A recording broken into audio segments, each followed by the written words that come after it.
বহুল আলোচিত ২১শে আগস্ট গ্রেনেড হামলা মামলা থেকে বিএনপির ভারপ্রাপ্ত চেয়ারম্যান তারেক রহমান, সাবেক স্বরাষ্ট্র প্রতিমন্ত্রী লুৎফুজ্জামান বাবর, শিক্ষা উপমন্ত্রী আব্দুস সালাম পিন্টু সহ সব আসামিকেই খালাস দিয়েছেন হাইকোর্ট।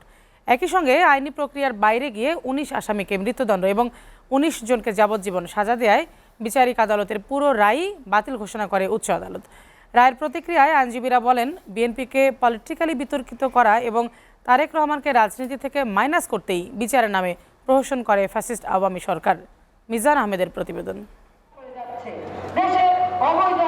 ২০০৪ সালের ২১ আগস্ট রাজধানীর বঙ্গবন্ধু এভিনিউতে আওয়ামী লীগের জনসভায় গ্রেনেড হামলা চালায় দুর্বৃত্তরা। ওই হামলায় আওয়ামী লীগ নেত্রী আইভি রহমান সহ ২৪ জন নিহত হন। আহত হন দলটির ৩ শতাধিক নেতাকর্মী।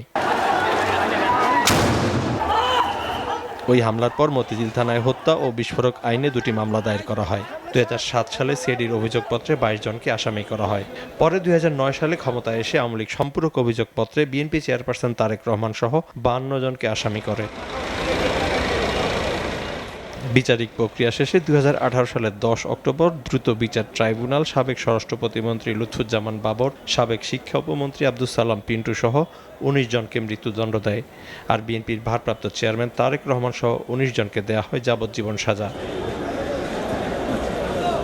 ৬ বছর পর আপিলের রায় রোববার বিচারপতি এ.কে মাসাদুজ্জামান ও বিচারপতি সৈয়দ এনায়েত হোসেনের দ্বৈত বেঞ্চ সব আসামিদের খালাস দিয়ে বিচারিক আদালতের রায় বাতিল করে দেন। আদালত বলেছে যে আমি এভিডেন্সগুলো সব পর্যালোচনা করেছি এবং সমস্ত কিছু বিচার বিশ্লেষণ করে আজকে সকলকে বেকসুর খালাস দিয়েছে। শেখ হাসিনা ওয়াজের যখন 161 দেন, সেইখানেও তারেক রহমান সাহেবের নাম ছিল না। পরবর্তীতে তিনি ক্ষমতায় এসে রাষ্ট্রযন্ত্রকে ব্যবহার করে নিজের রাজনৈতিক হীন উদ্দেশ্যকে সাধন করার জন্য জনাব তারেক রহমান সাহেবকে এই মামলায় সম্পৃক্ত করা হয়।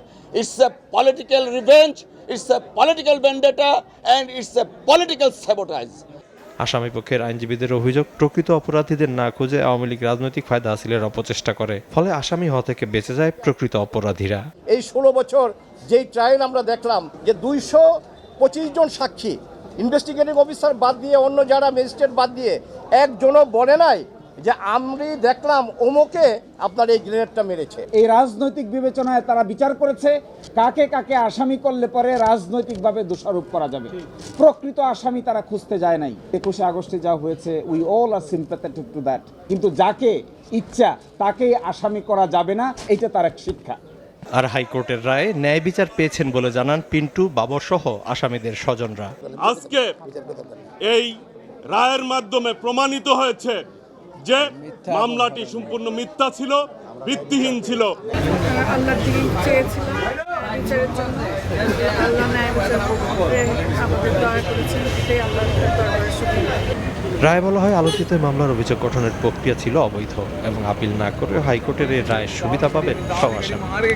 প্রায় ২ দশক রাজনীতির মাঠ কাঁপানো মামলা ছিল ২১শে আগস্ট গ্রেনেড হামলা মামলা। আলোচিত এই মামলার হাইকোর্টের রায় বলা হয়েছে, মুফতি হান্নানের দ্বিতীয় স্বীকারোক্তিমূলক জবানবন্দির মাধ্যমে যেভাবে আসামিদের সাজা দেওয়া হয়েছে তা ছিল ৪০০ বছরের ফৌজদারি বিচার ইতিহাসের সুস্পষ্ট লঙ্ঘন। ২১শে আগস্ট গ্রেনেড হামলায় নিহত ও আহতদের প্রতি সমবেদনা জানিয়ে আদালত আরও বলেছে, সুনির্দিষ্ট তথ্য প্রমাণ ছাড়া কাউকেই আসলে সাজা দেওয়ার কোনো অবকাশ নেই। আর তাই রাজনৈতিক প্রতিপক্ষকে ঘায়েলের করার যে চেষ্টা করা হয় মামলার মাধ্যমে, তা থেকে বিরত রাখতে হাইকোর্টের এই রায় এক দৃষ্টান্ত হিসেবে থাকবে বলে মনে করেন আইনজীবীরা। মিজান আহমেদ, এসএটিভি, ঢাকা।